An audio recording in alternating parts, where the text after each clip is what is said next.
ജെറമിയ പ്രവാചകന്റെ പുസ്തകം അധ്യായം 7. ദേവാലയത്തിലെ പ്രസംഗം. കർത്താവ് ജെറമിയായോട് അരുളി ചെയ്തു, നീ കർത്താവിൻ്റെ ആലയത്തിൻ്റെ വാതിൽക്കൽ നിന്നുകൊണ്ട് ഇങ്ങനെ വിളംബരം ചെയ്യുക. കർത്താവിനെ ആരാധിക്കാൻ ഈ വാതിലുകളിലൂടെ പ്രവേശിക്കുന്ന യൂദാ നിവാസികളെ, കർത്താവിൻ്റെ വാക്കു കേൾക്കുവിൻ.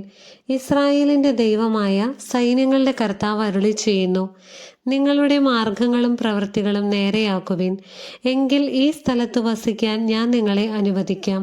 കർത്താവിൻ്റെ ആലയം, കർത്താവിൻ്റെ ആലയം, കർത്താവിൻ്റെ ആലയം എന്ന പൊള്ളവാക്കുകളിൽ ആശ്രയിക്കരുത്. നിങ്ങളുടെ മാർഗങ്ങളും പ്രവൃത്തികളും തിരുത്തിയാൽ, അയൽക്കാരനോട് യഥാർത്ഥമായി നീതി പുലർത്തിയാൽ, പരദേശിയെയും അനാഥനെയും വിധവയെയും ചൂഷണം ചെയ്യാതെയും ഇവിടെ നിഷ്കളങ്ക രക്തം ചിന്താതെയും ഇരുന്നാൽ, നിങ്ങളുടെ തന്നെ നാശത്തിന് അന്യദേവന്മാരുടെ പിറകെ പോകാതിരുന്നാൽ, ഇവിടെ നിങ്ങളുടെ പിതാക്കന്മാർക്ക് ഞാൻ നൽകിയ ഈ ദേശത്ത് എന്നേക്കും വസിക്കാൻ ഞാൻ നിങ്ങളെ അനുവദിക്കും. ഇതാ, പൊള്ളവാക്കുകളിലാണ് നിങ്ങൾ ആശ്രയിക്കുന്നത്. അത് വ്യർത്ഥമാണ്. നിങ്ങൾ മോഷ്ടിക്കുകയും കൊല്ലുകയും വ്യഭിചാരം ചെയ്യുകയും കള്ളസാക്ഷി പറയുകയും ബാലിന് ധൂപമർപ്പിക്കുകയും നിങ്ങൾ അറിഞ്ഞിട്ടില്ലാത്ത ദേവന്മാരെ പിൻചെല്ലുകയും ചെയ്യുന്നു. എന്നിട്ട് എൻ്റെ നാമത്തിലുള്ള ഈ ആലയത്തിൽ എൻ്റെ സന്നിധിയിൽ വന്നു നിന്ന് ഞങ്ങൾ സുരക്ഷിതരാണെന്ന് പറയുന്നുവോ? ഈ മ്ലേച്ഛതകളെല്ലാം സുരക്ഷിതമായി തുടരാമെന്നോ? എൻ്റെ നാമം വഹിക്കുന്ന ഈ ആലയം നിങ്ങൾക്ക് മോഷ്ടാക്കളുടെ ഗുഹയോ? ഇതാ, ഞാൻ തന്നെ ഇത് കാണുന്നുണ്ട്. കർത്താവ് അരുളി ചെയ്യുന്നു, എൻ്റെ നാമം ഞാൻ ആദ്യം പ്രതിഷ്ഠിച്ച ഷീലോയിൽ ചെന്ന് നോക്കുവിൻ. എൻ്റെ ജനമായ ഇസ്രായേലിൻ്റെ ദുഷ്ടത മൂലം ഞാൻ അവിടെ എന്താണ് ചെയ്തതെന്ന് കാണുവിൻ. കർത്താവ് അരുളി ചെയ്യുന്നു, ഈ പ്രവൃത്തികളെല്ലാം നിങ്ങൾ ചെയ്തു. ഞാൻ വീണ്ടും വീണ്ടും സംസാരിച്ചിട്ടും നിങ്ങൾ ചെവിക്കൊണ്ടില്ല. ഞാൻ വിളിച്ചു, നിങ്ങൾ വിളി കേട്ടില്ല. അതുകൊണ്ട് ഷീലോയോട് ചെയ്തത് തന്നെ എൻ്റെ നാമത്തിലുള്ള നിങ്ങൾ ആശ്രയിക്കുന്ന ഈ ആലയത്തോടും നിങ്ങളുടെ പിതാക്കന്മാർക്കും നിങ്ങൾക്കുമായി നൽകിയ ഈ സ്ഥലത്തോടും ഞാൻ പ്രവർത്തിക്കും. നിങ്ങളുടെ സഹോദരങ്ങളായ എഫ്രായിം സന്തതികളെ പുറന്തള്ളിയതുപോലെ നിങ്ങളെയും എൻ്റെ സന്നിധിയിൽ നിന്ന് ഞാൻ പുറന്തള്ളും. ആരാധനയിലെ അനാചാരങ്ങൾ. ഈ ജനത്തിനു വേണ്ടി നീ പ്രാർത്ഥിക്കരുത്. അവർക്ക് വേണ്ടി നിലവിളിക്കുകയോ യാചിക്കുകയോ വേണ്ട.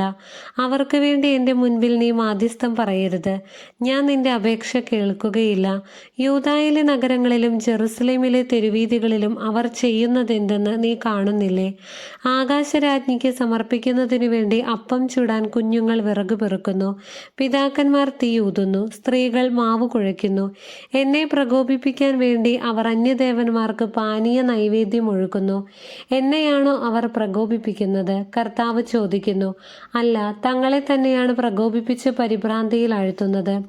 ആകയാൽ ദൈവമായ കർത്താവ് അരുളി ചെയ്യുന്നു, ഈ ദേശത്തെ മനുഷ്യരുടെയും മൃഗങ്ങളുടെയും മരങ്ങളുടെയും ഭൂമിയിലെ ഫലങ്ങളുടെയും മേൽ എൻ്റെ കോപവും ക്രോധവും ഞാൻ ചൊരിയും. അത് ശമിക്കാതെ കത്തിയെരിയും. ഇസ്രായേലിൻ്റെ ദൈവമായ സൈന്യങ്ങളുടെ കർത്താവ് അരുളി ചെയ്യുന്നു, ബലികളും അവയ്ക്കുമേൽ ദഹനബലികളും അർപ്പിക്കുവിൻ. അവയുടെ മാംസം മുഴുവൻ നിങ്ങൾ തന്നെ തിന്നുവിൻ. ഈജിപ്തിൽ നിന്നു നിങ്ങളുടെ പിതാക്കന്മാരെ കൊണ്ടുവന്നപ്പോൾ ബലികളെ പറ്റിയോ ദഹനബലികളെ പറ്റിയോ ഞാൻ അവരോട് സംസാരിക്കുകയോ കൽപ്പിക്കുകയോ ചെയ്തിരുന്നില്ല. എന്നാൽ ഒരു കാര്യം ഞാൻ അവരോട് കൽപ്പിച്ചിരുന്നു, എൻ്റെ വാക്കനുസരിക്കുവിൻ. ഞാൻ നിങ്ങളുടെ ദൈവവും നിങ്ങൾ എൻ്റെ ജനവുമായിരിക്കും. ഞാൻ നിങ്ങളോട് കൽപ്പിക്കുന്ന മാർഗത്തിലൂടെ ചരിക്കുവിൻ, നിങ്ങൾക്ക് ശുഭമായിരിക്കും. അവരാകട്ടെ അനുസരിക്കുകയോ കേൾക്കുക പോലുമോ ചെയ്തില്ല. തങ്ങളുടെ ദുഷ്ടഹൃദയത്തിൻ്റെ പ്രേരണയനുസരിച്ച് തന്നിഷ്ടം പോലെ അവർ നടന്നു. അവരുടെ നടപ്പ് മുന്നോട്ടല്ല പിന്നോട്ടായിരുന്നു. നിങ്ങളുടെ പിതാക്കന്മാർ ഈജിപ്തിൽ നിന്നും പുറപ്പെട്ട നാൾ മുതൽ ഇന്നുവരെ തുടർച്ചയായി എൻ്റെ ദാസന്മാരായ പ്രവാചകന്മാരെ അവരുടെ അടുക്കലേക്ക് ഞാൻ അയച്ചു. എന്നാൽ അവർ എന്നെ അനുസരിക്കുകയോ ശ്രവിക്കുക പോലുമോ ചെയ്തില്ല. പ്രത്യുത മർക്കടമുഷ്ടിയോടെ അവർ തങ്ങളുടെ പൂർവികന്മാരെക്കാൾ അധികം തിന്മ ചെയ്തു. ആകയാൽ നീ ഇക്കാര്യങ്ങളെല്ലാം അവരോട് പറയണം. എന്നാൽ അവർ കേൾക്കുകയില്ല. നീ അവരെ വിളിക്കണം, അവർ വിളി കേൾക്കുകയില്ല. നീ അവരോട് പറയണം, തങ്ങളുടെ ദൈവമായ കർത്താവിൻ്റെ സ്വരം ശ്രവിക്കാത്ത, ശിക്ഷണം സ്വീകരിക്കാത്ത ഒരു ജനമാണിത്. സത്യം അസ്തമിച്ചിരിക്കുന്നു. അവരുടെ നാവിൽ നിന്ന് അത് തുടച്ചു മാറ്റപ്പെട്ടിരിക്കുന്നു. നീ മുടി അറുത്തെറിയുക, മലമുകളിൽ കയറി വിലാപഗാനം ആലപിക്കുക. താൻ വെറുക്കുന്ന സന്തതിയെ കർത്താവ് ഉപേക്ഷിച്ച് പുറന്തള്ളിയിരിക്കുന്നു. കർത്താവ് അരുളി ചെയ്യുന്നു, യൂദായുടെ സന്തതി എൻ്റെ മുൻപിൽ തിന്മ ചെയ്തു. എൻ്റെ നാമം വഹിക്കുന്ന ആലയം അശുദ്ധമാക്കാൻ അവർ അവിടെ തങ്ങളുടെ മ്ലേച്ഛതകൾ സ്ഥാപിച്ചു. തങ്ങളുടെ പുത്രന്മാരെയും പുത്രിമാരെയും ഹോമിക്കാൻ ബെൻഹിന്നോം താഴ്വരയിൽ അവർ തോഫെത്തിന് യാഗപീഠം നിർമ്മിച്ചു. അത് ഞാൻ കൽപ്പിച്ചതല്ല, ചിന്തിച്ചതുപോലുമല്ല. ആകയാൽ കർത്താവ് അരുളി ചെയ്യുന്നു, തോഫെത്ത് എന്നോ ബെൻഹിന്നോം താഴ്വരയെന്നോ അല്ല, കൊലയുടെ താഴ്വര എന്നത് വിളിക്കപ്പെടുന്ന കാലം വരുന്നു. വേറെ സ്ഥലമില്ലാത്തതിനാൽ തോഫെത്ത് ശ്മശാനമായി മാറും. ഈ ജനത്തിൻ്റെ മൃതശരീരങ്ങൾ ആകാശത്തിലെ പറവകൾക്കും ഭൂമിയിലെ മൃഗങ്ങൾക്കും ഭക്ഷണമായി തീരും. അവയെ ഓടിച്ചു കളയാൻ ആരും ഉണ്ടായിരിക്കുകയില്ല. യൂദായിലെ നഗരങ്ങളിൽ നിന്നും ജെറുസലേമിലെ തെരുവീഥികളിൽ നിന്നും ആഹ്ലാദത്തിമിർപ്പും ആനന്ദാരവവും മണവാളൻ്റെയും മണവാട്ടിയുടെയും മധുരസ്വരവും ഞാൻ ഇല്ലാതാക്കും. ദേശം വിജനമായി തീരും. അധ്യായം 8. കർത്താവ് അരുളി ചെയ്യുന്നു, അക്കാലത്ത് യൂദാ രാജാക്കന്മാരുടെയും പ്രഭുക്കന്മാരുടെയും പുരോഹിതന്മാരുടെയും പ്രവാചകന്മാരുടെയും ജെറുസലേം നിവാസികളുടെയും അസ്ഥികൾ കല്ലറയിൽ നിന്ന് പുറത്തെടുക്കപ്പെടും. അവർ സ്നേഹിക്കുകയും ശുശ്രൂഷിക്കുകയും അന്വേഷിക്കുകയും അനുഗമിക്കുകയും ആരാധിക്കുകയും ചെയ്ത സൂര്യചന്ദ്രന്മാരുടെയും ആകാശശക്തികളുടെയും മുൻപിൽ അവ നിരത്തിവെക്കപ്പെടും. ആരും അവ ശേഖരിച്ച് സംസ്കരിക്കുകയില്ല. ചാണകം പോലെ അവ ഭൂമുഖത്ത് ചിതറിക്കിടക്കും. ദുഷിച്ച ഈ തലമുറയിൽ അവശേഷിക്കുന്നവർക്ക് ഞാൻ അവരെ ചിതറിച്ച അടിമത്തത്തിൻ്റെ നാടുകളിൽ ജീവനേക്കാൾ മരണം അഭികാമ്യമായി അനുഭവപ്പെടും. സൈന്യങ്ങളുടെ കർത്താവ് അരുളി ചെയ്യുന്നു. പാപവും ശിക്ഷയും. നീ അവരോട് പറയുക, കർത്താവ് അരുളി ചെയ്യുന്നു, വീണവൻ എഴുന്നേൽക്കുകയില്ലേ? വഴിതെറ്റിയവൻ മടങ്ങി വരാതിരിക്കുമോ? എന്തുകൊണ്ടാണ് ഈ ജനം ഒടുങ്ങാത്ത മാത്സര്യത്തോടെ മറുതലിക്കുന്നത്? വഞ്ചനയിലാണ് അവർക്ക് ആസക്തി, തിരിച്ചു വരാൻ അവർക്ക് മനസ്സില്ല. അവർ പറയുന്നത് ഞാൻ ശ്രദ്ധിച്ചു കേട്ടു. അവർ സത്യമല്ല പറഞ്ഞത്. എന്താണ് ഞാൻ ഈ ചെയ്തതെന്ന് പറഞ്ഞ് ഒരുവനും തൻ്റെ ദുഷ്ടതയെക്കുറിച്ച് അനുതപിക്കുന്നില്ല. പടക്കളത്തിലേക്ക് പായുന്ന കുതിരയെപ്പോലെ ഓരോരുത്തരും അവനവൻ്റെ വഴിക്ക് പോകുന്നു. ആകാശത്തിൽ പറക്കുന്ന ഞാറപക്ഷിക്ക് പോലും അതിൻ്റെ കാലം അറിയാം. മാടപ്രാവും മീവൽ പക്ഷിയും കൊക്കും തിരിച്ചു വരാനുള്ള സമയം പാലിക്കുന്നു. എൻ്റെ ജനത്തിനാകട്ടെ കർത്താവിൻ്റെ കൽപ്പന അറിഞ്ഞുകൂടാ. ഞങ്ങൾ ജ്ഞാനികളാണ്, കർത്താവിൻ്റെ നിയമം ഞങ്ങൾ അനുസരിക്കുന്നു എന്ന് നിങ്ങൾക്ക് എങ്ങനെ പറയാൻ കഴിയും? നിയമജ്ഞന്മാരുടെ വ്യാജമായ തൂലിക നിയമത്തെ വ്യാജമാക്കിയിരിക്കുന്നു. ജ്ഞാനികൾ ലജ്ജിതരാകും, അവർ സംഭ്രമിക്കുകയും പിടിക്കപ്പെടുകയും ചെയ്യും.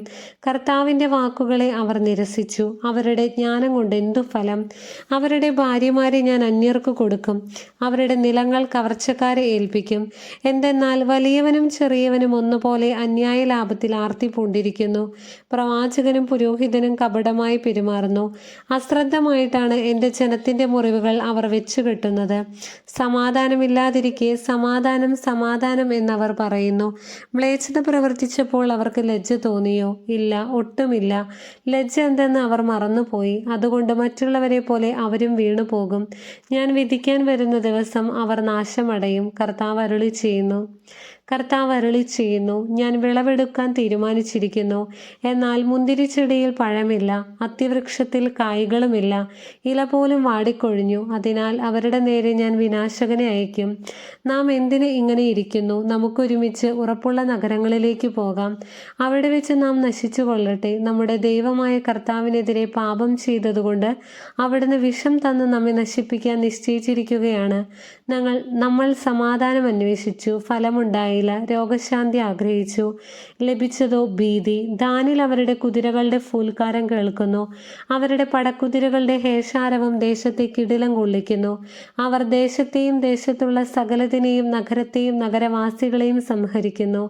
ഇതാ, നിങ്ങളുടെ ഇടയിലേക്ക് ഞാൻ സർപ്പങ്ങളെയും അണലികളെയും വിടുന്നു. അവയെ മയക്കാൻ നിങ്ങളെ കൊണ്ടാവില്ല. അവ നിങ്ങളെ ദംശിക്കും. കർത്താവാണ് ഇത് പറയുന്നത്. ജെറമിയായുടെ ദുഃഖം. ശമനമില്ലാത്ത ദുഃഖത്തിലാണ് ഞാൻ. കഥനഭാരം ഹൃദയത്തെ മതിക്കുന്നു. എൻ്റെ ജനത്തിൻ്റെ വിലാപം ദേശത്തെങ്ങും മാറ്റൊലിക്കൊള്ളുന്നത് നിങ്ങൾ കേൾക്കുന്നില്ലേ? കർത്താവ് സിയോനിലില്ലേ? അവളുടെ രാജാവ് അവളുടെ മധ്യയില്ലേ? അവർ തങ്ങളുടെ കൊത്തുരൂപങ്ങൾ കൊണ്ടും അന്യദേവന്മാരെ കൊണ്ടും എന്തിനാണ് എന്നെ കുപിതനാക്കിയത്? വിളവെടുപ്പ് തീർന്നു, വേനൽക്കാലവും അവസാനിച്ചു, എന്നിട്ടും നാം രക്ഷപ്പെട്ടില്ല. എൻ്റെ ജനത്തിൻ്റെ മുറിവ് എൻ്റെ ഹൃദയത്തെയും വ്രണിതമാക്കുന്നു. ഞാൻ ദുഃഖിതനാണ്, ഭീതി എന്നെ ഗ്രസിച്ചിരിക്കുന്നു. ഗിലെയാദിൽ ഔഷധമില്ലേ? രോഗശാന്തി നൽകാൻ അവിടെ ഭിക്ഷുകരനില്ലേ? പിന്നെ എന്തുകൊണ്ടാണ് എൻ്റെ ജനത്തിന് രോഗശാന്തി ഉണ്ടാകാത്തത്? ദൈവമായ കർത്താവിന് സ്തുതി.